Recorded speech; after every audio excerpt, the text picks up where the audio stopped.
welcome to another Sword and Tea with your hosts, me, Eva, and Mare, and we're joined by the incredible designer NL Morrison of Printweaver fame. Hi there. Hello. To introduce, I am Eva, she, her pronouns. I am one of the founders of Sword and Key, and honestly, sitting down and talking with designers is one of my favorite things, and I'm really glad that we have this series. Mare, did you want to say an introductory word? Hello, I'm Mare. I use they, she pronouns. I'm a weird little gremlin on the internet. Thank you. Perfect. And NL, why don't you tell us a bit about yourself? Yeah, so I'm NL. I use they, them pronouns. And, I'm an artist, designer. I do all sorts of graphic stuff in my free time. I started writing tabletop games really like 2 years ago, off an idea that I had like 6 years ago in high school when I was heavily interested in forensics, which came out in the fingerprints aspect of Printweaver. Then I got a degree in chemistry, which I proceeded not to want to use, and now I like writing books. So here we are. High five, chemistry degree. Woohoo!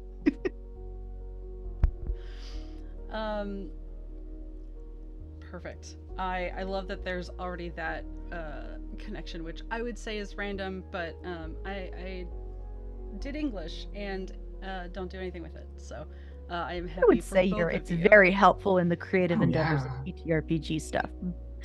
Not the courses I took, but thank you. That's very kind of you. Okay. Maybe one day we'll do something more Melville inspired. I guess we do. All we do is nautical horror, so I take it all back. But anyway.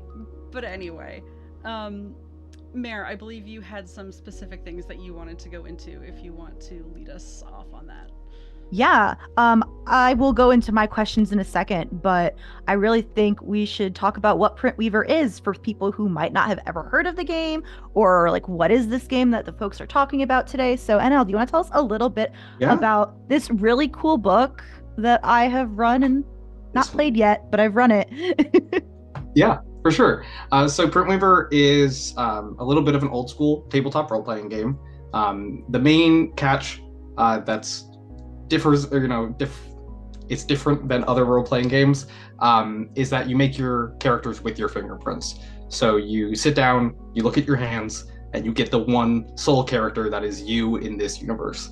A lot of the more aesthetic fixings of the game rely on sort of gothic horror and my love of Dark Souls and old sort of like gritty dungeon crawlers. But a lot of it culminates in a very sad, gloom and doom dungeon world where you're fighting monsters and you only have the one character, where it seems like your character should die. Some of that Dark Souls inspiration comes in. Since you only have the one, they're immortal, and so when they die, they revive back at the shrine where the titular Printweavers are sort of these like handmaidens of the god, and they revive you and keep you going. So it's a fun, infinite adventure, kind of scary time. So if you're playing the way the game should be played, is you should be dying a lot. Yeah, it's not good. Well, I mean, you should die a lot, but it's not fun to die. Depends how you look at it. That's sometimes true. Some people like the drama of death and coming back and that horror of infinite on death and immortality. Yeah. It's always good. The ultimate do-over. Right? And honestly, as I've been exploring more, so we have a book coming out, or me and my team, for the first adventure for Printweaver, and I really think where the game shines gameplay-wise, so outside of just the sort of cool character creation, very unique character creation, you have a game that's largely hex crawl focused and survival focused, and so you are entering these regions and you as a party of immortal adventurers, sort of like separate from the rest of society that's struggling to live, are finding monsters and dealing with them. So you're helping the poor innocent mortal people who only get the one life because you have as many lives as it takes to throw at monsters as you can. So I think it's quite fun. I'm making notes for when we get to your next book for the Amarna. Oh yeah. Super excited for that. But yeah, dark, gritty, gothic Souls-like, with a very interesting character creation. You already touched upon it briefly, but with how you had a minor, like started looking into taking courses in forensics or something. Mhm. But what made you really go for that? How did you start developing it? Also, the other mechanics as well, not just the character building, but like how you decided on the dice roll system and how that Sure. went. Because I was like, this is so cool. This is really interesting. The pairing, Yeah. and We love I a get to roll a D10. lot of. I love Oh, a yeah. D10. Love a dice pool. I've also run a lot of games where the game master doesn't get to roll. So the fact that I also get to roll a bunch of shit ton of D10s, Huge piles of D10s. Yes. it's great. Yeah. Good. I'm glad you like it. So satisfying. Yes. So the initial jump from, I guess there was this when I was in high school. This should come as a surprise to no one, and I can't believe I'm about to talk about this. But I was a big Homestuck fan. Hey, what's up? And so a lot of early internet fandom culture, and especially I think Homestuck's a big one that does it. I think Steven Universe did it later.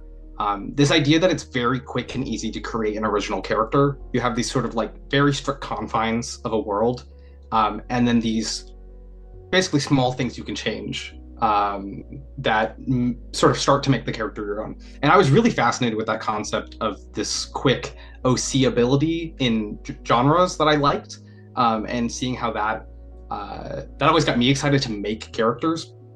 And so I was always looking for something interesting, an interesting parameter to make a character. And so when I was studying forensic science, mostly in high school, I was doing fingerprinting. I was like, here's this natural trait that everyone has that can easily slot into this idea of customization. And so I became a little obsessed, actually, with figuring out how to chart this fingerprints to an OC, essentially. Like, how can I interpret fingerprints into an original character? And that did lead me. I had an Excel sheet full of my classmates' fingerprints, and I would go around and tell them their classes. Like during lunch, I would ask them. I was like, "Hey, can I see your hands? Give them to me."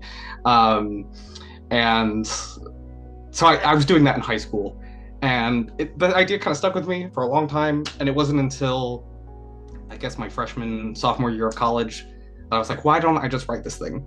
I had been playing 5e D&D pretty religiously every weekend for like 2 years.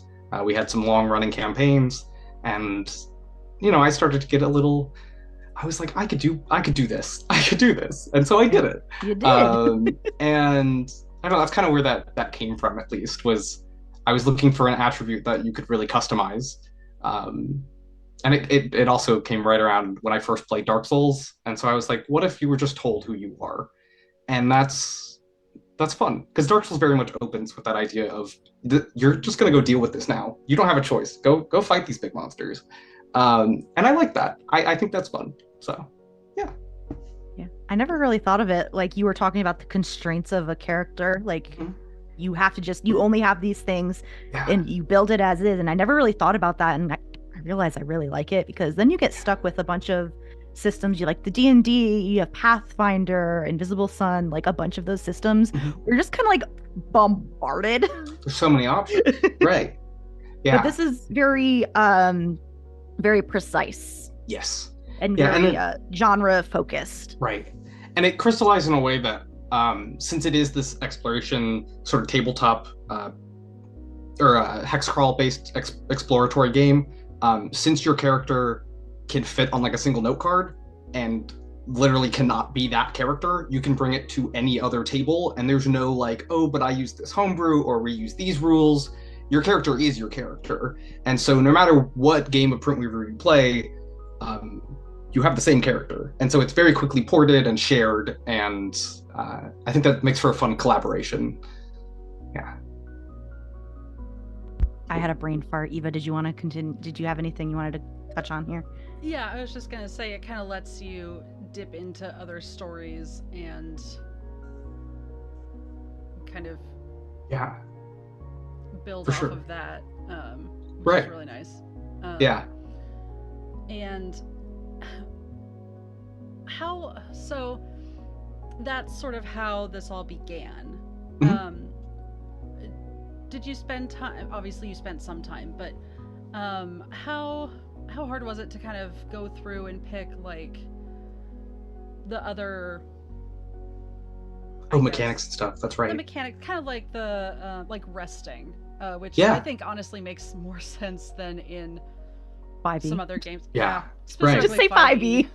Yeah. So here, let me Yeah. pull up the resting table. So I mean, a lot of the mechanics. I worked with an amazing editor, Matthew K. I contacted him through Jarrett Crater, who was working at Exalted Funeral, who I like cold called with an email like, I have this game idea with fingerprints, and Jarrett was nice enough to be like, you need an editor. So I got in touch with Matt, and we spent a long time throwing it back and forth. I actually had what I thought at the time was like fully written, completed game that I was bringing to them. Yeah. Not even close, not even a little bit close. But you know, I think for anyone looking to write games, do that. I don't think that's a bad thing. I think it actually really helped me because there was a lot. Get the word vomit on paper. Right, exactly. I mean, writing is really Yes. like synonymous with the game. Is like you go through a lot of little different deaths Yeah. and rebirths to get to Yes. the final. No, definitely. Mhm. And so I had this full version of the game that I was so pleased with, and I was like, this is amazing. And we sat down and we took a look at it, and the mechanics didn't really mesh. And so a lot of the mechanical focus stuff that we ended up looking at past the character creation, because the game, obviously a lot of the selling points of the game has been the character creation, but I really think that the game as a rules light exploratory game succeeds in a lot of ways. I mean, I'm a little biased, but I think that the characters themselves, because you don't get to choose much about them, you very much have to focus on what you're given. And when you have that limited sort of palette of items that you start with, you have to start getting creative and work together so that you can get through really dangerous lands. And I think that I'm going on a ramble about sort of the survival aspects. Please do. Rambling is encouraged. Okay, good. But yeah, so resting specifically, in the book, the long rest, so you take a rest, you can roll dice to regain your points. So like there's the smaller increments, which isn't anything new. But the night of a short rest is always a chance that you will heal or not. So I kind of like that reflected in the idea of having kind of good or bad sleep. The only guarantee that you will fully heal is a 2 weeks like stay somewhere. And the idea I sort of had for that is because you're in these small traveling parties, it forces, narratively at least, obviously you don't have to spend a real life 2 weeks, but narratively it forces your characters to stay in a place for 2 weeks, which is something that I think adventuring parties don't do a lot in other games. Is having to like bunker or hunker down and really protect yourselves, get to know each other. I think it has a lot of fun opportunities for roleplay in a camp setting. It also gives you a long span of time between sessions to swap in and out characters, because the goal of the game is that maybe you're not always playing with the same people. So a lot of the mechanics sort of revolved around the idea of by the end of a session, you're going to be back somewhere safe, and you may never see the people you just traveled with again. So yeah. What I like about the mechanics is a couple different things. First of all, how the mechanics work with the rolling the d10s, and you basically have a 50-50 chance survival of getting one. You have a 50-50 chance of getting a success, basically, unless you have advantage or disadvantage. And with the amount of successes you need, it feels very gritty and challenging. Yes. But also, this is another part of the mechanics that I really like that shares a trait with the cipher system, is that you need to manage your resource management of your traits, because your points are also your health. Yes. And this is a type of system where you need to play it smart and weigh the pros and Yes. cons of if you want to spend points to try and kill something, Yeah. or you'll have less hit points and because of that, and so on and so forth. Right. A heavier Yeah, I mean, cost. very much directly, you can spend your strength points, which are also your HP more traditionally, to do something really strong for a bit, Mhm. like push a large Dumb. boulder or push a statue over. But you get to do that once. Yeah. Like Well, if you then really you're worn spend out. everything, then you're worn out. You're just exhausted. And Yeah. then realistically, as an adventuring party, you're now a burden on your party, which means that we should now retreat, find a place to rest. And I like that sort of thing, because you have to start thinking about how you're stressing out everyone else in the party too. You know, if you have a wizard who just used all of their spells and now no longer has any willpower points in their system, now they can't cast anything, and that's typical for wizards in most games, but that's not typical for your fighter or for your rogue. Mhm. But that is the case in Printweaver. If you use all of your dex points, you are now extremely vulnerable. If you use all your strength points, you're now extremely vulnerable. Which makes sense. Yes. Yeah, So it's not exactly. only your wizards that are flimsy and only get a couple things to do per day. Of course, you can always do your basic rolls. That's true for wizards too. Sure. But as far as like the big heroic feats of strength and big heroic feats of dexterity that you'd expect from a rogue or from a fighter are limited, just like magic is limited in role-playing games. So I think it's fun. It is. It is really cool though when someone decides to dump all of 8 points of strength to like murder a monster. Yes. I had one of our first playtests of the adventure that's coming up.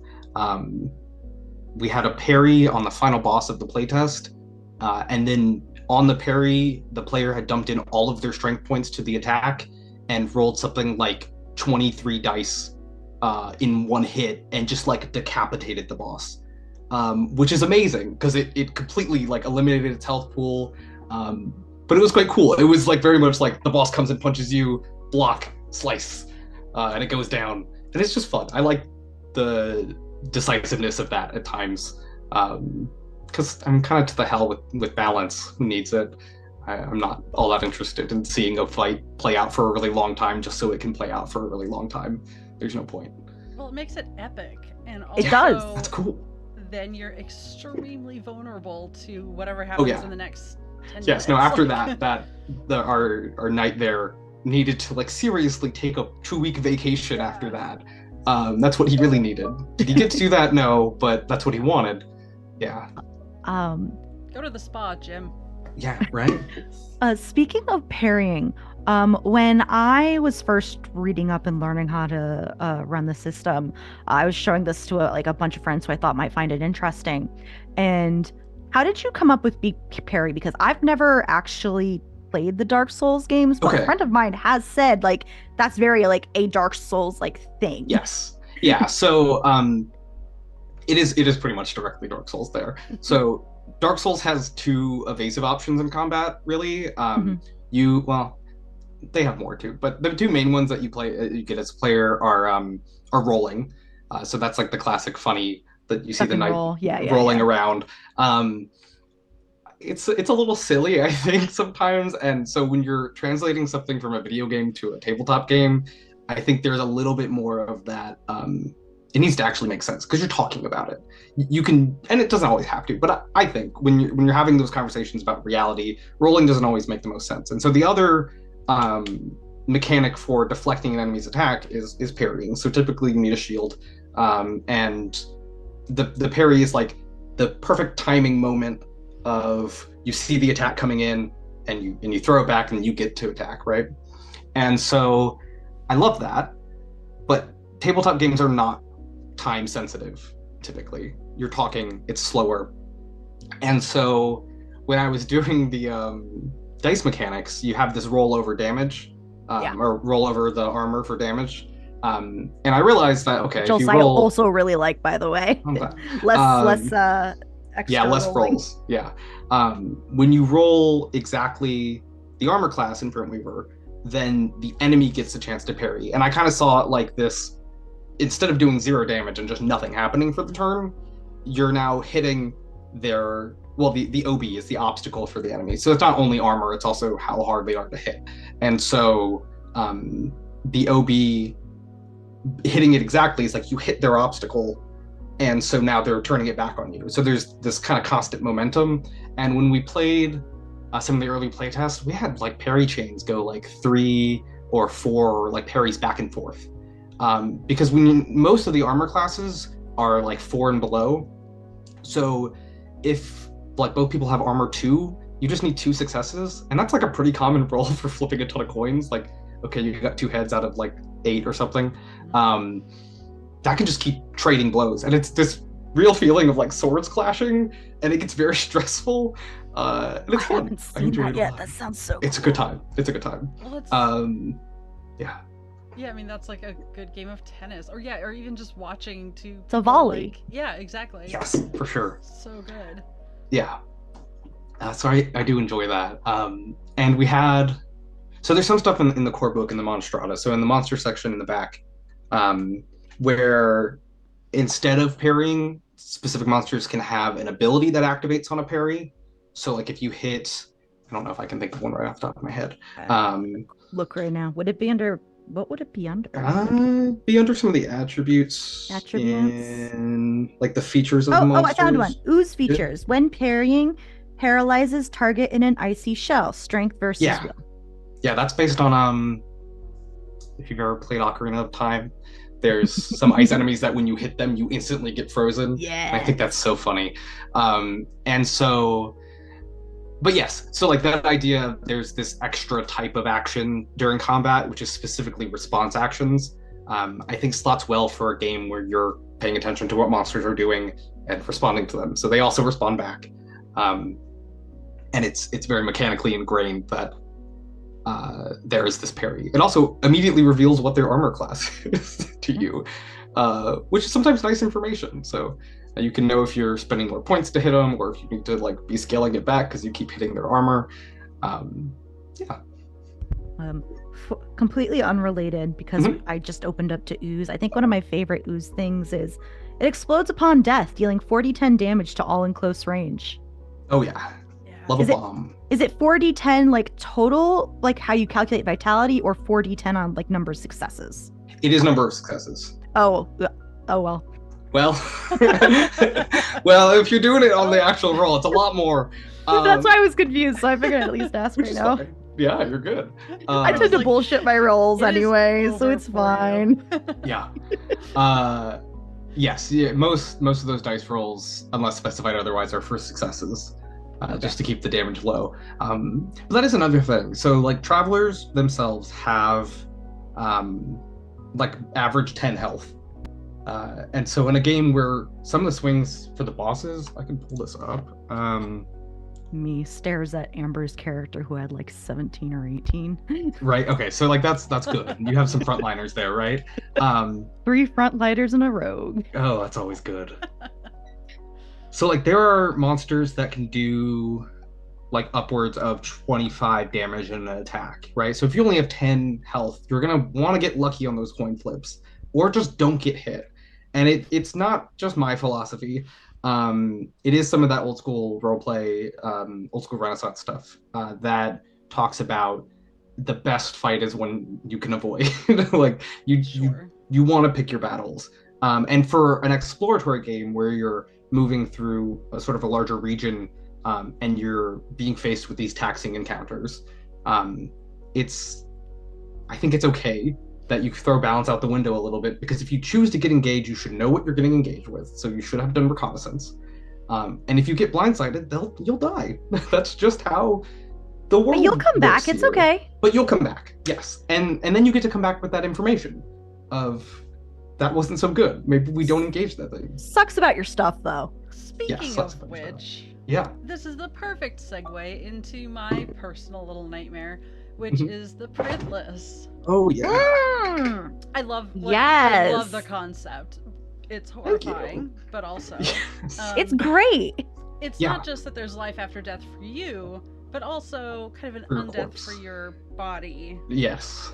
Unless taken care of. So 30 minutes after your traveler dies, the body. So your traveler has the print marks, right? Mm-hmm. Those are bestowed. I'm just explaining for the sake, but Yeah.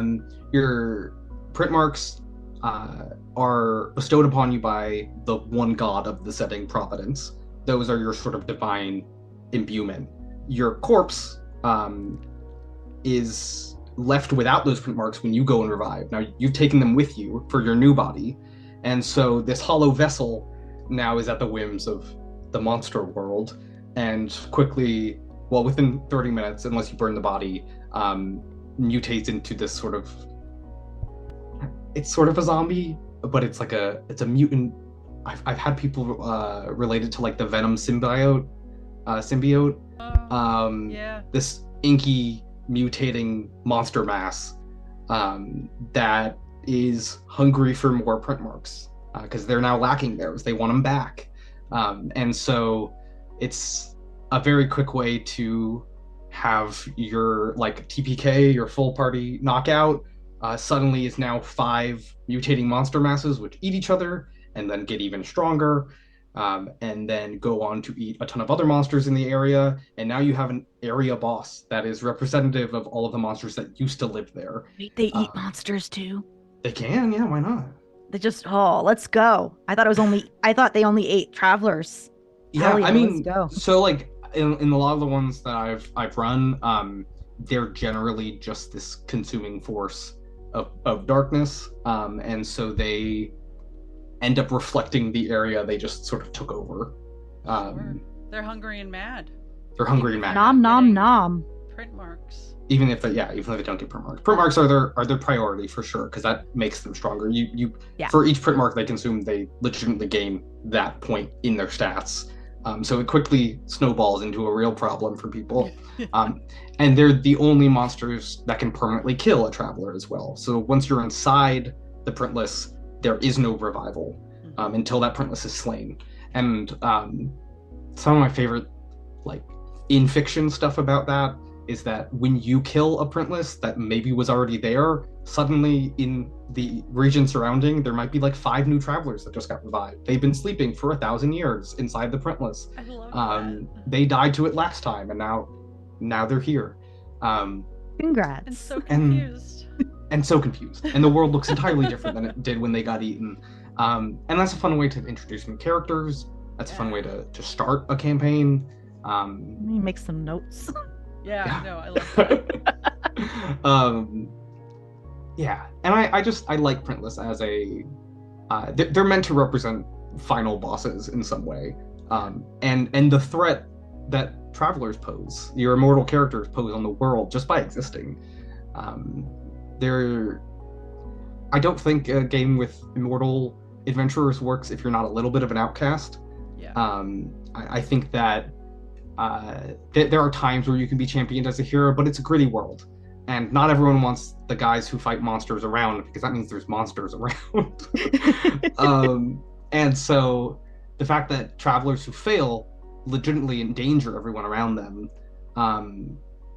means that you have to be careful. And it's not like death is without consequence in that way. You're creating problems every time you die. Maybe not just for you, but for everyone. Yeah. It's kind of like would Gotham be so full of supervillains if Batman wasn't there? Right. Yeah. Definitely. So, and I think also I've thought about it a lot, but the printless thematically are sort of the antithesis to the idea of a traveler, where travelers are permanent fixtures in the world. They're immortal, they're unchanging, they have a single set of items.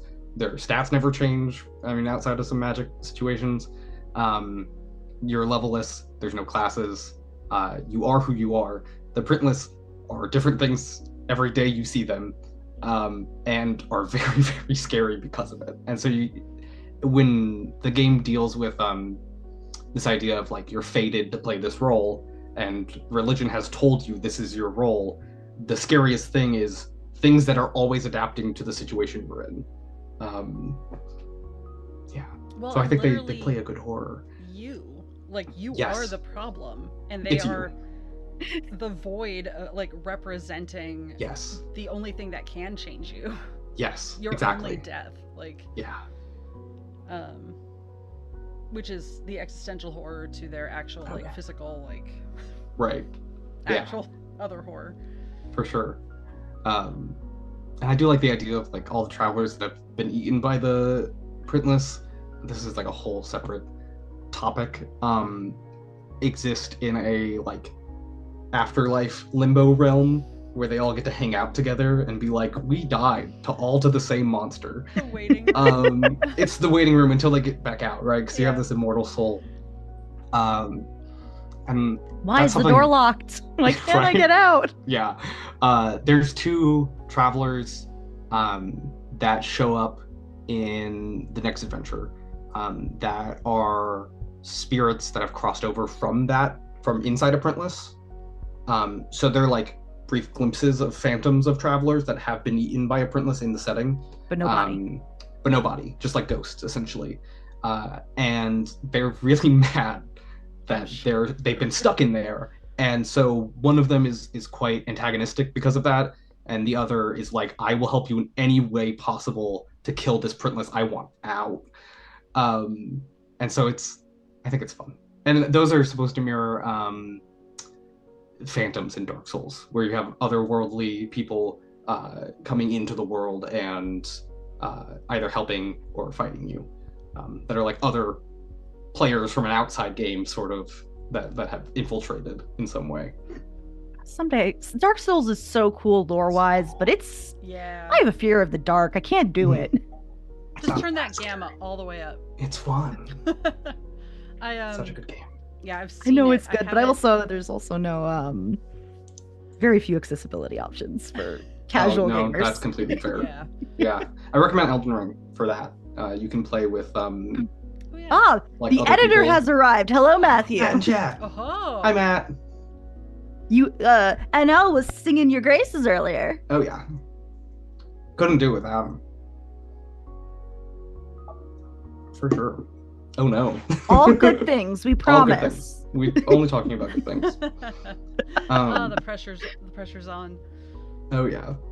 But yeah, so I'm looking back at some of the mechanics, and honestly, so a lot of the game is Mouse Ritter. I think Mouse Ritter is Mouse Ritter by Isaac Williams. Okay. And Mouse Ritter is beautiful in the fact that you play a little mouse in a big scary world, and it's a little bit like Redwall, but without all of the lore that weighs Redwall down a little bit. Like Redwall is very established. Yeah. Mouse Ritter is not nearly as established, which makes it, personally, in my opinion, a better role-playing game, because you don't need so much going into it. And so Mouse Ritter very much is like little mouse. Monsters are cats and snakes and owls. There's not much you can do about that. You'll just die. And Mouse Ritter does it in a way where you can very quickly make a new mouse. And so it's more of the vein of like, okay, your character died, go make a new one. And I think for a Souls-like, your character died, now you are revived, is where a lot of the mechanical inspiration for feeling so small, feeling so weak, works, I think. So instead of having to make a new weird gothic Victorian boy who's sickly and fights with a bad sword, you can have the same one forever, and he gets to be tortured by his continual deaths. I think it works for the genre. Just being told you have to keep going and you have no choice in the matter, unless you intentionally go looking for a printless. For a printless, right. But even then, that's like, depressing. 1,000 years from now, you might be let out, and now you're back around the wheel. So, yeah. I don't know how well it would work as like a one-shotter game in and of itself, but I kind of need the fan fiction of a group of travelers waiting around that waiting room, Right. just like discussing their past adventures and encounters. Okay, but we can make a one-shot of this. I know, can. we could. We absolutely We can. So the officially, the realm is called the Inkwell, because duh. And I think it's a fun name. I like that. Thank you. Because it's a place where ink has gathered, and you're stuck in a well, essentially. Like, you really just can't get out. And yeah, and I think there's like some minor ability to communicate with the real world when you're in there. But I don't know. It's all really speculation hard. It can be really I've difficult, right. exhausting. I've never been there myself, so I couldn't tell you. But maybe one day. Maybe one day. Gosh, that's terrifying. Yeah. One last thing about mechanics, because I love the mechanics, Yeah. like, except for world building, because I fucking suck at it. Easy mechanics, That is super not easy to true, create. First of all, What? you're not terrible at world building. Rephrase. I don't like doing it. It's exhausting and hard. Valid. But creating monsters is so easy. Like, Yeah. you don't even need to choose features. If you just need to pull something up, you just go to like that front page, like, okay, you'll choose something this difficult and use it from there, and it's great. And also, it's a great way to stare at your friends' fingerprints to help them build monsters. I know. So actually, the use your fingerprints for the monsters was Matthew K's idea. Hey! When we were going through editing, there was a draft where the fingerprints, you used your own fingerprints for monsters, but not the GM's, and that kind of got weird because there was really only a set of monsters for each party. Yeah. And we really liked the idea of getting the GM involved in getting to use their fingerprints, and also sort of breaking the monsters down into less of a monster manual where there's all these pre-written monsters. Instead, it's monster types with, you know, these huge list of traits, and so you can go through and, like Nor said, you can pick how strong you want the monster to be, the type of monster it is, and then while you're playing, you can reveal traits. It lets you be like, okay, we're fighting this golem. We know he has 3d10 vitality, so we have his base stats. But if you want to suddenly like spice up the combat, keep it interesting, you could be like, okay, well, this golem has a rune that upon killing a creature, it may steal a feature from them. So now suddenly it's adapting to its environment, and you've added this wrinkle to combat, which keeps it interesting. Boom, it casts a spell. Boom, it casts a spell. And in that way, I think combat should always be changing. It shouldn't get stagnant. And so monsters should either kill you and get it over with, or be changing and being interesting, or you as a player should be running away or finding the way to deal with it. But I don't think any of those things need to take a long time, because we only have so much time to play games. And the whole game it's supposed to be a pickup game. You can pick it up whenever and go on an adventure. So in comparison, combat's pretty quick. Yeah. I'm glad. Which is kind of how it should feel. I mean, yeah, because you're typically not going up against, you know, hefty rabbits. Like, they're usually right. solid creatures that are you're gonna take them out or they're gonna take you out. And like I like D&D and Pathfinder and stuff like that, but combat's a slog. Give me Cypher, Printweaver, Invisible Sun, I don't know, I think Monster of the Week. You have one thing, choose it, go. Yeah. And I have a bias towards big set piece fights where you have this monster with all of these attributes and it's doing things, and it's in an arena. Hi, cat. Yeah, there's Dino yelling. I hear you. He's meowing. Acknowledge and love you. I like big set piece fights where you're really focusing on what one monster is doing the entire combat. You can run Swarm, like multiple monster battles in Printweaver. It does have the close, distant, or close. I totally should know my own game. Close, or is it near? I've run Swarms, and I have decided that it's much harder. I prefer the alternative. I like a big boss, big beefy fight. Boy. Yes, and it also simplifies the idea of like, do we want to engage this monster or do we not want to engage this monster? There's one thing to pay attention to, and it can be a really cool, scary guy, But then the choice comes down to, do we want to fight it or do we not want to fight it? And what are we doing here? Do you want to die? Do I feel like dying today, yes. potentially? Yeah. Is there a reason for this? Can we just... Yes. 'Cause- And can we deal with it in a different way? And I think that should be a question that's asked when combat is an option. Should we be fighting it? And some monsters, yes. Some monsters pose an imminent threat to whatever scraps of civilization are left. And so you're going to have to deal with it one way or another. And I think that's also cool. And if you mess up your first time in that situation, then you get to learn things about the boss, what it's capable of, what it does in combat. And you can come back better prepared, hopefully, if you can get your items back, because those do drop. But that type of thinking too, like trying to beat the threat in a different way is also something that I think needs to be encouraged more often in TTRPGs. Yeah. Because like a lot of people, especially like newer players, tend to fall in hack and slash, gotta kill everything. Yes. But that's not, in my opinion, realistic. Yeah. So you gotta, either run away, come up with something really clever, maybe like a trap, or just bypass it entirely. Right. I had a train of thought I was going with this, but I'm blanking. But no, yes. Yeah. I'm gonna stop right there. And as far as Print Weaver goes, mechanically supporting those things, it is light. It's a light game. At only 88 pages, and most of that being tables. It doesn't force you to mechanically interact in any particular way with monsters outside of combat, but the reason that combat takes up most of the rules is because it is limiting and it is scary.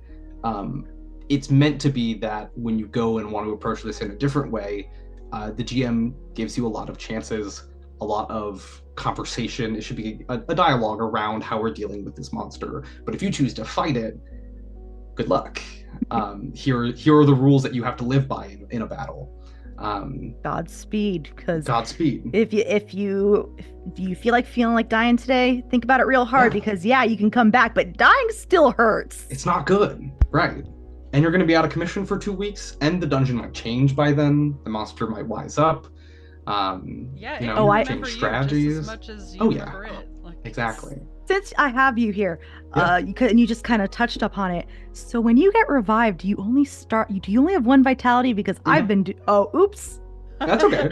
I've been giving them a full refresh with that's fine psychological trauma. As it's written, it is 1 vitality and 0 points, I think. It's fine. So you're meant to revive, kind of frail and needing to rest. It's meant to force you. So because you drop all of your items when you die, and there's a table in the book about monsters scavenging your items. You have 2 weeks until all of your items have been, like your corpses have been picked clean, basically. Not even the corpse being picked clean, because your corpse is walking around. Just like Kool-Aid man's out of it. Your items being picked clean, and like the local monsters now having like good swords and weapons that you probably don't want them to have. You have to balance am I going back out there while I'm still recovering with how much of my stuff do I want back?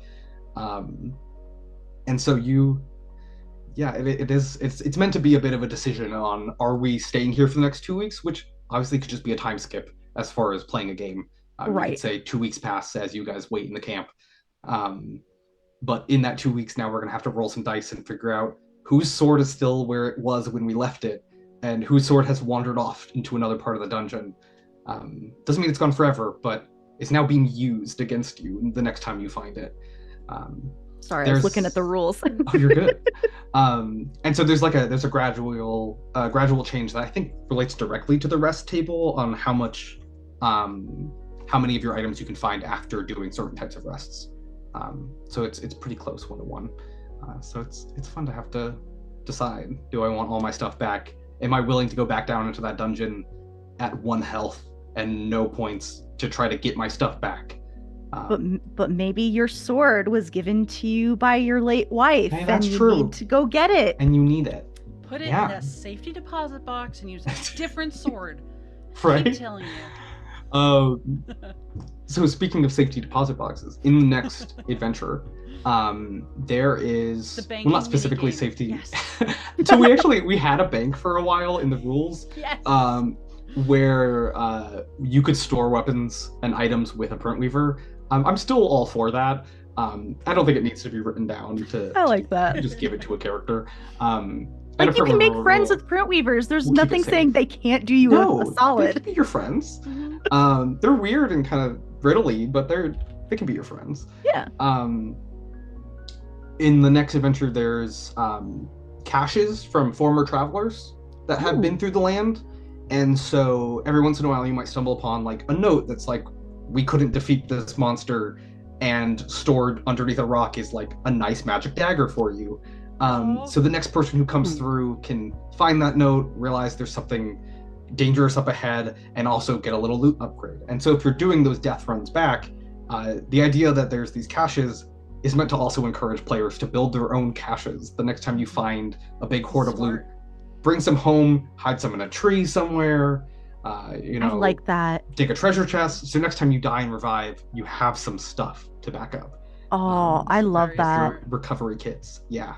And I think that there's also nothing wrong with narrating that sort of thing before you even play. Like, okay, your travelers have been in this region for a decade, and now there's an issue, and you have some resupply stock.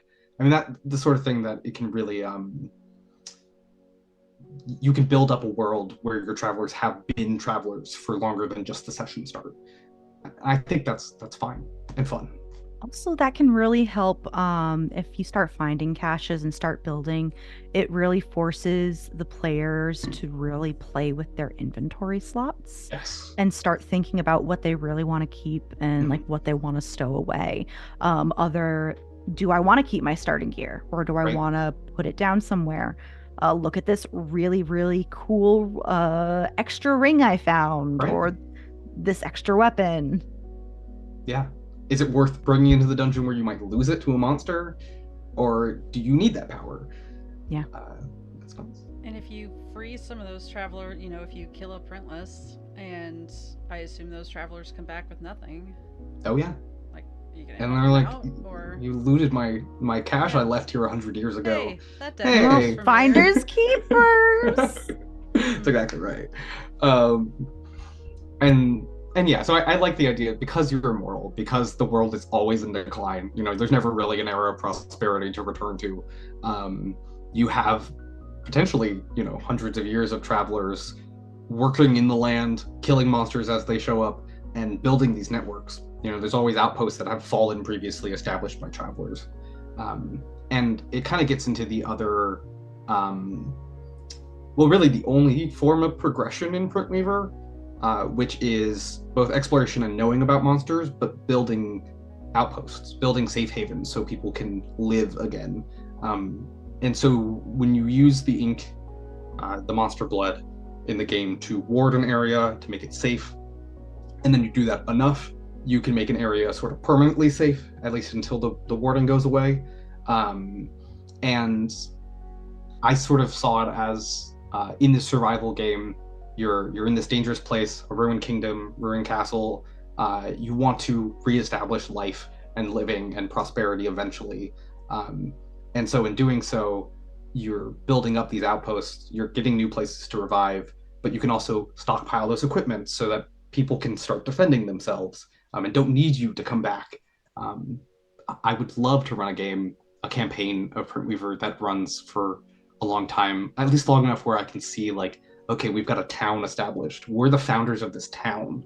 And we've collected some people from abroad that were struggling, and now we found them, we've given them work, we've given them a place to really support themselves, and then saying, okay, let's go fight another monster and leave them to their own devices. They're never dying leaders. Yeah, right. And you can't, I guess, coddle them forever, like if you stay in one place too long, lots of monsters. If you die there, printless. Yeah. Well, and when you come back, how are you expecting to be treated? Because Right. they've been doing theoretically pretty well on their own without you after the founding. So if you come in and try to change things up. Right. Yeah. God, they're gone for like 50 years or something like that. Like, bitch, you abandoned us. Yeah. Yeah, And we're on a whole nother generation. I'm a huge fan of so talking about like the printless, using them as time skips. So you could, if you get TPK'd by a printless, as a GM, I think it's quite interesting. You could be like, okay, it has now been 15 years since you last saw the settlement you built.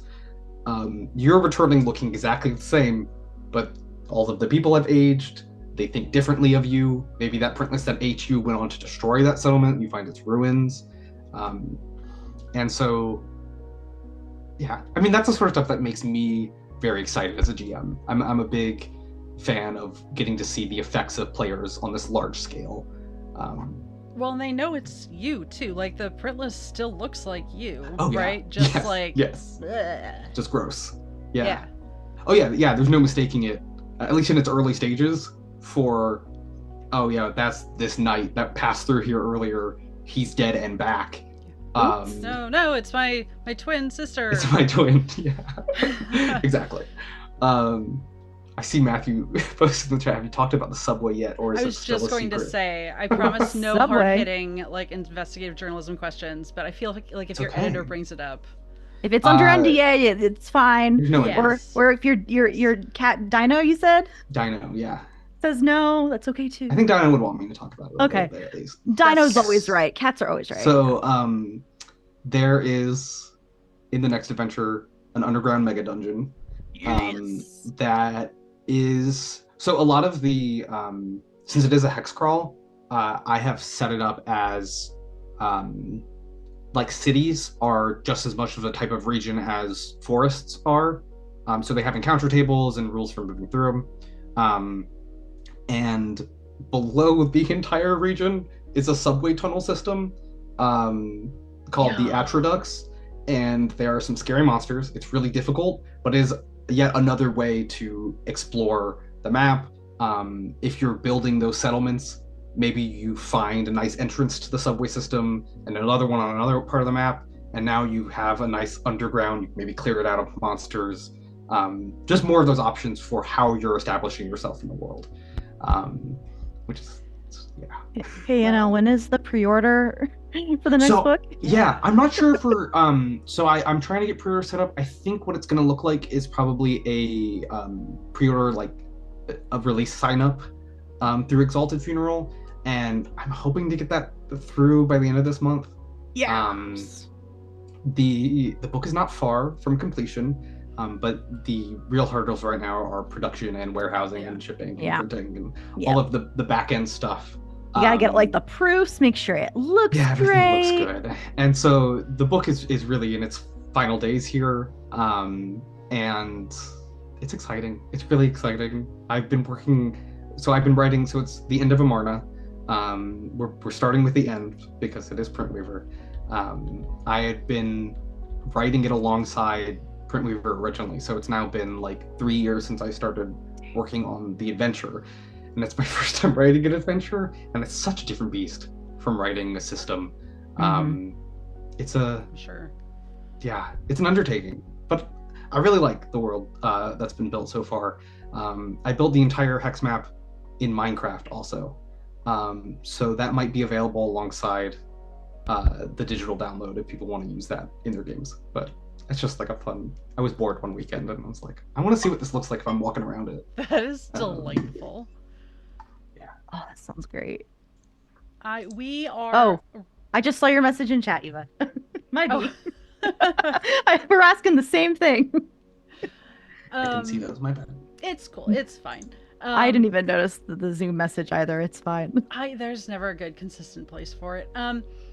We are on the hour mark.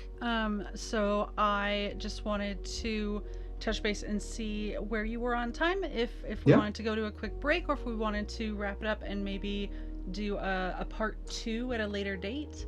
I leave it to you and your schedule. Yes. Yeah, I've got the time. If we feel like there's enough stuff to talk about today, was there some more questions? Yeah, we can keep talking. Yeah, then definitely. Then let's take a break and we can resume in a bit. Yeah. Excellent. Dear chat, we will be back in about 5 minutes. We're just gonna hydrate and stretch and probably pet some pets. We will see you shortly. Bye. Thank you.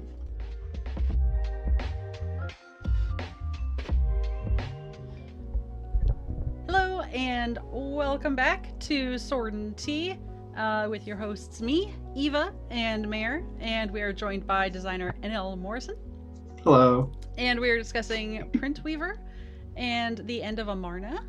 Oh yeah. The follow-up to that, releasing hopefully soonish. This year. Soonish, yes. This year is the best I've ever heard. That's great. The hope is soon. The book is wrapping. It just needs to get to production. So let's go. Soon, Art's done? TM. Art's, yeah, besides my stuff. Art, I have like 7 maps to draw. And I'm working hard on it. I swear, guys, I'm not procrastinating any of them. It's just a lot. We already talked about how hard it is to write and stuff, so you're allowed. But it's written. The book has been written, and it's lovely. So we are very excited. Yeah. Speaking of End of Amarna, I have questions. Okay, I can answer them. So we've already briefly talked about the End of Amarna and like little tangential stuff, little this is a little bit of what's in the book. So I have 2 questions. Okay. So one, what is in the book? Because it's been mentioned as an adventure, but also as a setting guide. Yes. But it also sounds like there's extra rules and new things, and basically a bunch of new things, except for the core mechanics, which are in the regular book. And the second question is, are you able to give us a spoiler-free summary of the adventure hook? Yes, I should be able to. Okay, so the book itself is set out into 1, 2, 3, 4, 5, 6, 7, 8. So there's 8 regions of this small western half of the country of Amarna. Okay. That you're in, and each region has some focal point dungeony stuff to look at, monsters that exist in it, and each region also has a weaver that presides over the entire region. Entire region, damn. Yes, yeah, they teleport. They move around. They're all kind of in many places at once, sort of deal. And as far as there are some optional. There's maybe only 1 rule add. There's no real mechanical stuff. Everything comes through in sort of specific rulings on how the fiction should be dealt with throughout the book. There is a character, the one rule I'm thinking of that's sort of new, that can sew extra arms onto you. There's grafting. So there are some mechanical rules for how grafting works. Out of all the things you could have said, I was not expecting grafting. Yes. I thought you were going to be the cash stuff. No. Okay, well, yes. So there are these facts about the world. There's both the there's some mysterious statues that do some stuff that I can't really talk about, but you'll see. And there are the ruin scrawling, is what they're called in the book, which are the travelers who have died in the past or have walked through the land, and sort of the messages they've left for other travelers. A bit of a thieves' cant situation. Yeah. So there's a lineage of other travelers who have existed in the world. Let me see. But yeah, so the whole book is set out in region locations, encounter tables for the region, the weaver that presides there, and then just a ton of dungeony goodness in between. Tables. Oh yeah, love encounter tables. I was trying to see. Let me see if I can find a good summary. I think I have one. This is the back of the book. At least the back of the book as it is right now. I think this is one of the only pieces of text that hasn't been edited. I'm sorry, Matt. So the back of the book reads, The End of Amarna, an introductory adventure for Printweaver. In the land of Amarna, following a brutal coup, a monster-worshipping cult known as the Purveyors prevailed. In their many dark years, they hunted travelers and sacrificed them to create an ultimate evil. Explore the land of beasts in its decline, listen to your weavers and fulfill your immortal duty. Slay monsters and help the suffering peoples of Amarna. So you're taking up a basically the land after a fascist takeover, and its decline and the arrival of monsters in that land. And so once again, being told what you need to do. Yes, and being told, hey, go clean up this mess, essentially. So you're going to be laden with all sorts of problems as you explore Amarna. It's not exactly a happy place these days. This probably hasn't been a happy place for a very long time. Oh no. Oh no. Are there going to be... One of my favorite things from the first book is the swamp Crablossus, and I just have to know if there are similarly named. Like, the name is so good. I mean, it's a great creature. Thank you. But Thank you. Also, like, the name is just... There are a lot of monsters. Let me see. I was like, what is this? Of monsters. I'm like, I had to go find this Yeah. swamp Crablossus. So there are 50 pages of monsters in the back of the book. Oh, wow. Yeah. Which is something, there's like maybe 2 or 3 or 1 if it's a really big one per page. So you're looking around like 60 individual creatures. Counter to the Monstrata in the core book, these are listed actual creatures that exist in the world. Stat blocks and everything, not stat blocks and everything. Make this. Yes, this is stat blocks. This is a little bit of lore. And their abilities, their equipment.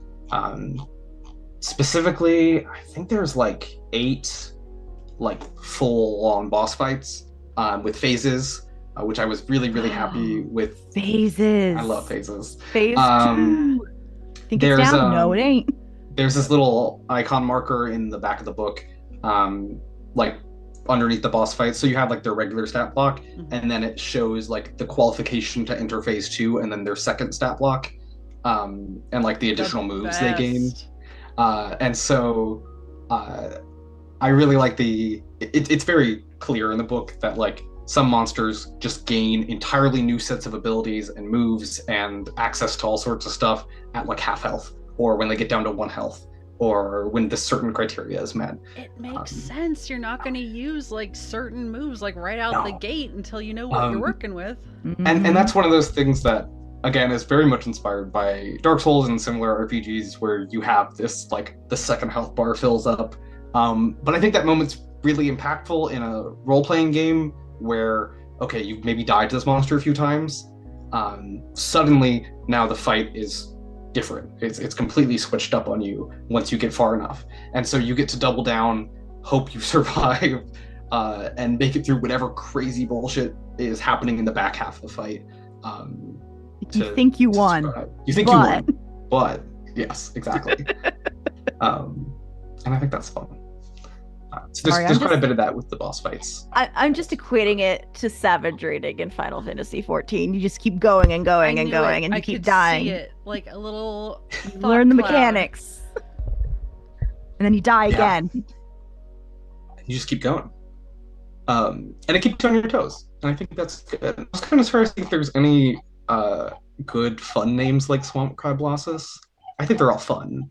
The world is a little bit. That's the important part, yeah. But bleak. You can't top Swamp Crablossus. I don't know if I can top Swamp. That's why it's in the core book. No, that's fair. That's on me. Honestly, like I saw that and I probably knew like there's no topping Swamp Crablossus. Although, okay, my favorite monster in End of Amarna is the Cathedral Bear, and they are well, there's an allusion to priests that have been turned into bears, and they wear people clothes, and they have like long tails, kind of like the original story of the bear, and I think it's Swedish myth, like the bear's tail got cut off, and that's why they don't have tails. But they have long tails, and they are just weird sort of humanoid bears that get really embarrassed when you see them wearing clothes. Like if they're trying on hats and stuff in the woods, and when you see them, they throw off their hats and scurry off into the woods. So much. Friends. Mayor, please. Yeah, I do love the Cathedral You just want me to run a game with just the Cathedral Bears? They do gather under the full moon. There is a boss fight. That's all I'll say. So, beautiful. This isn't. I love how this is the second thing that has reminded me of a video game that is not Dark Souls. It's Cozy Grove. Never heard of it. It's Cozy game. Yeah, you're like a little scout on an island, and you're basically you're helping souls kind of find peace and move to the other side, but all the souls are bears. and one of them is an ancient priest. And so okay. I was thinking of like this. There's something natural about religious people and bears. I They guess, yeah. They go together. Are bears Catholic? Does the Pope poop in the woods? Yeah. Bears are definitely Catholic. For sure. Right? If they have to be anything. Those bears are giving up fish for Lent, right? I'm pretty sure that's how that works, yeah. I think so too. So I don't know if I can ask you this because I don't know. Matthew's saying don't say anything of this, but also I feel like that's a question that you should ask. But like, say nothing of the Dream Castle. Are you allowed to say anything? Because that sounds dope. Yeah. So on the cover, there's the big castle. That is the West Castle, which is like the final dungeon of the adventure. The boss dungeon. The boss dungeon. It is both where there's a regional boss that is actually in the core book, which I can pull up. The stat block has changed as I have experienced more, but Amarna's Hand, the Herald of the End, the beast, is the big bad that you're dealing with for the majority of the adventure. I won't say much about Amarna's Hand's origin, although it is covered in the lengthy 2-page lore intro that is there for anyone who likes that sort of thing. It actually might be 4 pages. I don't know where that ended up. But I do have a little oral history at the start. It's 2. It's only 2 pages. That's fun to read to players if they like that lore background. But Amarna's Hand is a giant bat that is hunting, and a printless. So that's maybe the biggest change between the original book and this. Amarna's Hand is a big flying printless that is hunting you throughout the entire region. Flying printless. Yes, yeah. That's terrifying. So it makes nighttime travel kind of difficult. It isn't strictly nocturnal, so daytime travel is not so bad. 12 pages sliced down to princess too. Yes. And so while during the day, Amarna's Hand goes and roosts in this castle. So all of the stuff in the castle is sort of in service to Amarna's Hand in some way. And there is an entire back half of the dungeon accessible only by sleeping there. When you enter a dreaming state of the dungeon, everything changes. And so it is definitely a lot. There's a lot. And there's a lot in this book as well that is missable. And I like that. I think you won't see everything. I think Matthew had described this book as something that you can play a campaign in, or all of your games of Printweaver from now on forever. There's just enough going on that you could just hang out there in this one little country and hang out. So I do. So hear me out. Uh-huh. This game sounds very much like a video game. So Printweaver video game when? I wish. I mean, hey, if anyone out there wants to make it, I'll write it. I can't fund it. I'd love that. Because this really sounds like you got to go like I don't know, the equivalent of Amarna is just like Ganondorf. You got to go around deal with all the other regions first, and then so much Ganondorf in this book, you don't even know. Yeah. Well, I won't say anything more. That feels like a full quote. I love it. Yeah. Matthew does bring a good point. Yeah, the Dream Dungeon split party. Yeah, so there's a lot of things in the dungeon that will have you wanting to fall asleep. Oh no. And so your permanently comatose party members, have to lug around while they explore the other half of the dungeon while they're sleeping. I think it makes for some interesting stuff. Amarnadorf. Interesting. Abhishek. That's our local meme master of the channel. Oh yeah? Yeah. Oh, okay. A well-earned I don't know if... title. Okay, good. It's a very well-earned title. Yeah, there's quite a bit of Ganondorf in one of the boss fights specifically, so just because I love Ganondorf. God, Ocarina of Time is such a good game. I could rant about that for the next Legend of half an Zelda. hour, but so good. I learned to read English playing Ocarina of Time when I was a kid. That's Oh, how shit. I learned to Damn. read. Yeah, that ages me at all. Good job, but- Legend of Zelda. Let's go. Yes, God, so good, so good. Matthew had his first seizure to Ocarina of Time. Oh, Nice. no. Well, hey, it's a first for a lot of things, I guess. Language learning, seizures. Wow. Truly a landmark game. Proud moment. Moobot, shut up. Oh. Please. What else? Please, thank you, Eva. Look, Those were the big questions I wanted to hear a lot about. I wanted to hear about Amarna, Yeah. and I have been satisfied. Good. yeah, I'm Good. very excited. Yeah. And I like this format. So, grand scheme of things, if everything goes my way as far as writing from here on out, there will be something like 4 additional books after this one, each covering basically a huge chunk of a country in this world. So total 6 books? Yeah, including the core book. So Yeah, 5 settings for Printweaver.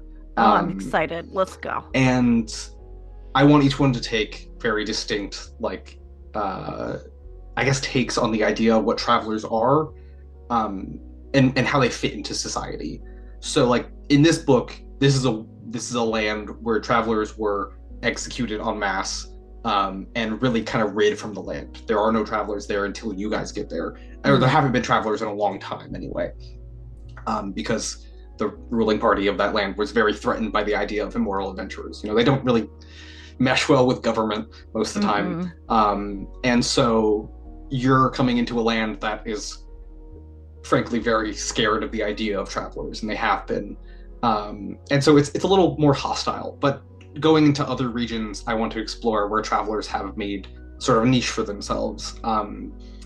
And some of those other regions are alluded to in the next book. So you'll get to read a little bit about some distant lands and what they're up to while you adventure. So I do. That sounds great. Sort of parties a larger all the time atlas over there, I'm sure. Oh yeah, I don't know if there's anywhere with parties all the time, but maybe. Yeah, much to say about power and circumstance. Matt is correct. Yes. Yeah, it's threatening when you're immortal and you're the guys that fight monsters. A king who is not immortal and cannot fight monsters looks fairly weak in comparison, and would have every reason to want to be not shown up in that way, I guess. Fear, jealousy. Fear, jealousy. And so, yeah, the downfall of the royal family in Amarna is really what kickstarts the end of Amarna, and what makes it interesting to travel there. So, and just lots of mausoleums. The remnants. Love a mausoleum. The remnants of that royal family and their effects on the land, are very much the meat of the adventure. I was about to say F's in chat for the royal family, but it sounds like they might have deserved it. Some of them? One of them did. At least one. At least one. Okay. Statistically enough to get them where they are now. I'm not a monarchist. I don't think any of them. They all deserved it. But.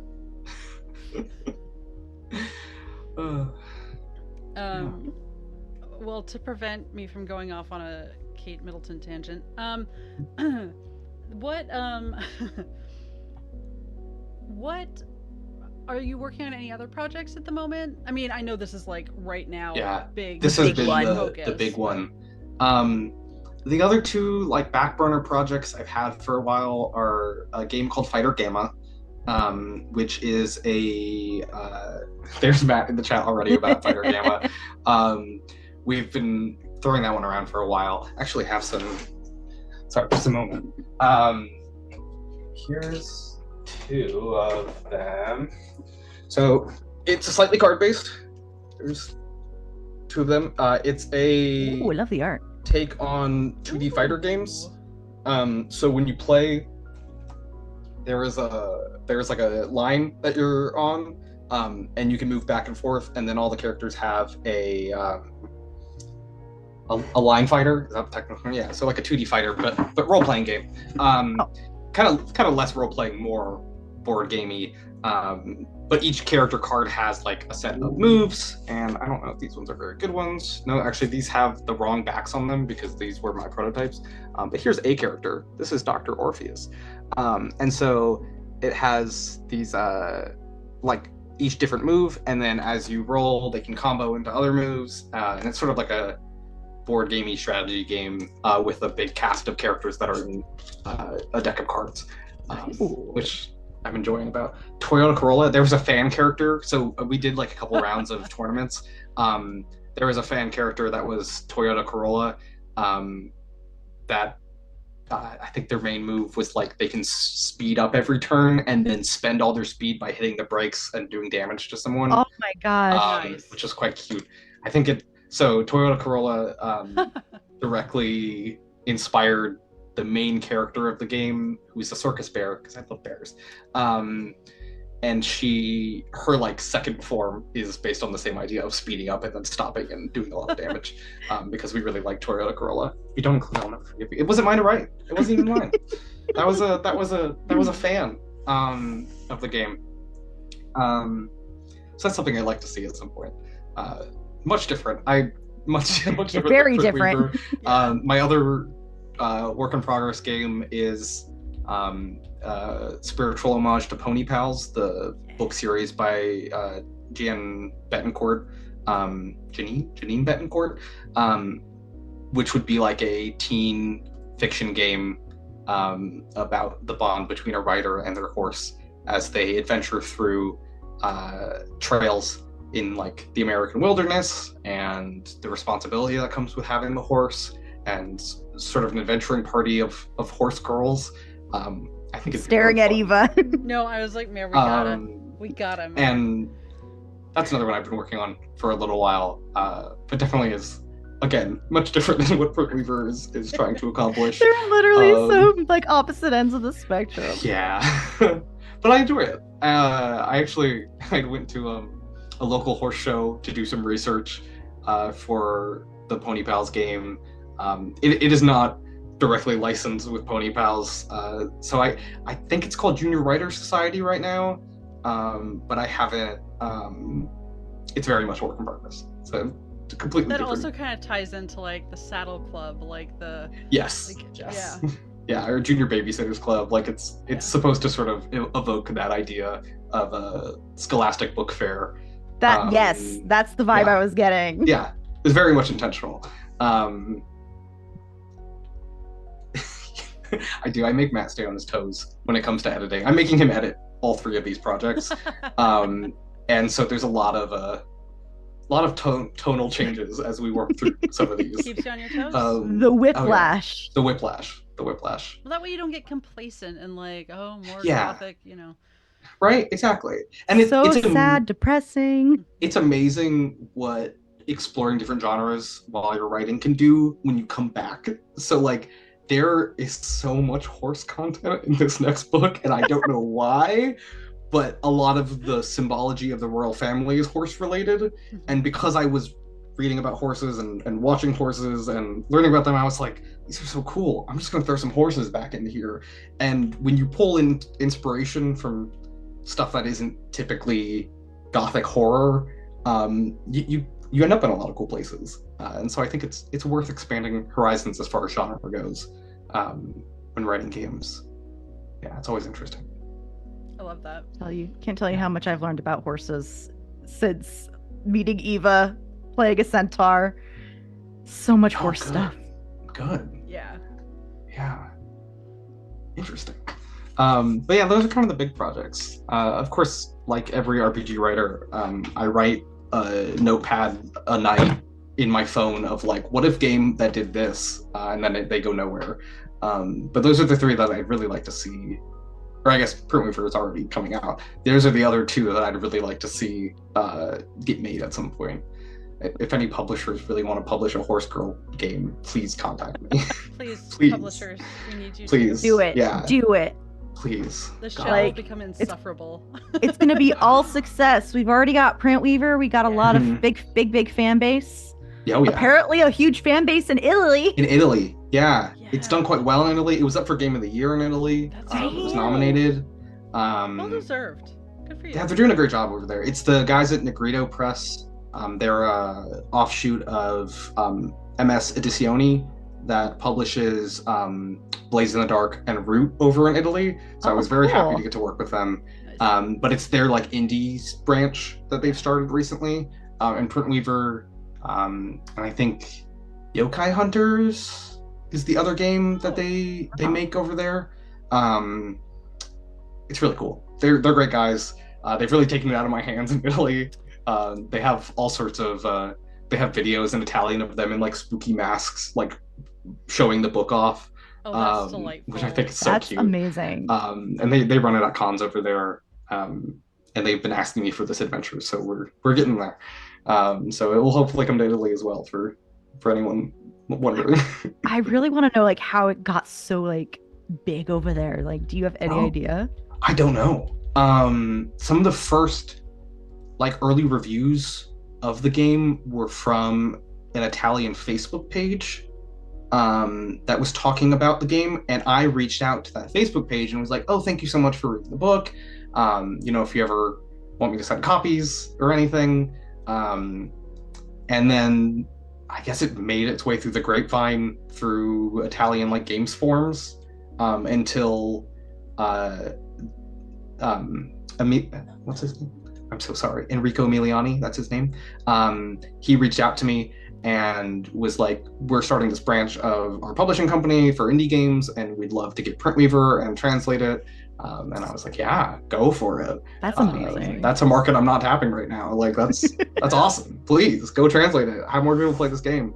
And now it's pretty cool over there. People love it. Yeah, it seems awesome. And lovely to see them encouraging indie games as well. I know. Yeah, it's really nice. They're a great company. They're doing good things. So I'm excited to see more from them as well. You're and in it's also Italy. very similar as well. You're in Italy. Go get the Italian copy. Right? I know. Yeah. I know. They're gonna make me go there at some point. I want to go there at some point. I want to see it. Yeah. Apparently, so Exalted's got Printweaver on shelves now. I've got it a few times. I've had people report that it's in stores. I've yet to see it myself, but that's so cool. It's just awesome. I mean, I don't mean to say it in a bragging way, but from inception to like seeing it on a store shelf it's so rewarding. If you want to write books, I'm speaking to the audience. If you want to write books, write them. It's so good. It is not bragging to be proud of something and excited for something that you've created. Yeah, it's awesome. And games are young. Like tabletop role-playing game is young. I wouldn't take anyone telling you that it's been figured out. And so it's worth pursuing. If you have an idea, go write it. Find an editor, hire Matthew K, and then get it in a store. Find a publisher. You can do that. But yeah. Let me edit them. Yes, and let Matthew K edit them. I send everyone to him, but he's great. So perfect. But yeah. So good. It's good to have an amazing working relationship. Yes. Oh my god. Also, I'm gonna say it. Hire Matthew to edit, but also hire Justin to do the art. Yes. Yes. Okay. Justin McElroy, who did the cover. Not that Justin McElroy. Not of my brother and me fame, but of his own fame. Photographic on Twitter, did the cover art for this, which so evocative. When I reached out to him, I was like, really like your black and white art. I have a game about guys they come from fingerprints, and he was like, what about guys coming from fingerprints? And I was like, I didn't even think of that. I had a ton of like mock-up covers that I brought him, and all of them were way worse than this. This is beautiful, and so much defined the tone.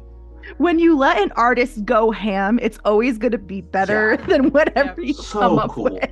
So cool. Yeah. And another one of those things. If you're looking to make games, if you're looking to pursue writing, find other creatives and bring them in. That's how things get finished. Without a team, if it was just myself here, nothing would have gotten done. I would have still had the little coil-bound original, it's done book of Printweaver that I thought was finished when I brought it to Matt. It takes another pair of eyes. It takes friends. My good friend James Gimbal online. I send him basically every idea I have, and we have a very good working relationship where he's like, "That's bad, that's good," and he tells it to me straight. And it's that sort of community that you form around making books, that first of all lets them be made and lets them be good. Like I owe the success of Printweaver to everyone that's helped me, and yeah, it's great. I'm very excited. Look at you. Now look at all y'all. Yeah. We're doing good. We at least got a second book, which is solid. So, very excited. I have Yasmati on Twitter, Yasmin Unane, who is doing the creature illustrations for the next book. They are breathtaking, just beautiful, and I am so excited to have those. And it's been great working with her.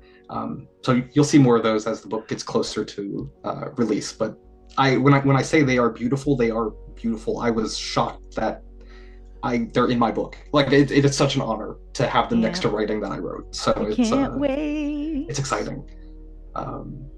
Yeah, you should be excited. I'm excited for you because this is such an amazing.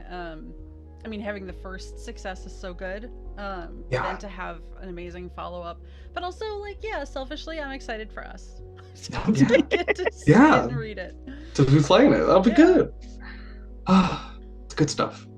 Yeah, it's been a great journey, and it's not stopping anytime soon, because once I get this first book out, or first adventure out, I really have an idea of what makes a Printweaver adventure work, and so there will be more. I will be writing more. I've already started writing the next two. They're in drafts, so yeah, it's good times. Yeah. Excited. Mara, was there anything else you wanted to bring up? I at the moment? do not. All right. Sure. Because that feels like a really good, hopeful and exciting note to end on. Unless there's anything else you wanted to add. No. Just to stay tuned for the End of Amarna, a first Printweaver adventure. I recommend joining our Discord. You can find the link at my itch page, nlmorrison.itch.io, and there you'll have the best access and updates to what's going on. I'll also be posting on Twitter, so stay tuned. It'll be good. Fantastic. Mare, did you want to do any sort of a little sign off? Check the Sorting Key Twitter. Not really doing much except playing a horse girl tomorrow. I mean, 2 days from now. Yes, my favorite horse girl. Which is conveniently where you will find me as a fish girl, I guess. Yeah. Fish elf? Sea elf? Fish girl. I don't know. Cool. I lost it on that one. And yes, as someone said earlier, I'm just gonna say it again. Michael finished our art for that game, and it is incredible. And we love our resident artist very much. So everyone can please feel free to go shower him with love all over the place. That would be great. Yes, we do love Michael. You will see somewhere with some of us more Printweaver, either coming out in book form from NL, or we will do something. We can do something someday. Maybe I should just wait till Amarna's out so I have more material to work with. That'd be good. It's gonna be fun. Yeah. It's a great system. I enjoy running it. And like my weak point is setting buildings, so this works out great for me. Real quick, Saturday 3 p.m. Pacific will be Horizon's Call, where Sea Elf and Centaur meet again. Trophy Dark should be on this Sunday, assuming Anik is alive. Such a cool game. Trophy Dark. So good. Awesome. And this is another nautical setting. 10 wow, a.m. we're Pacific. so original. We That's can't cool. stay away from the sea. And our second date night of Baldur's Gate 3 is Tuesday at 6.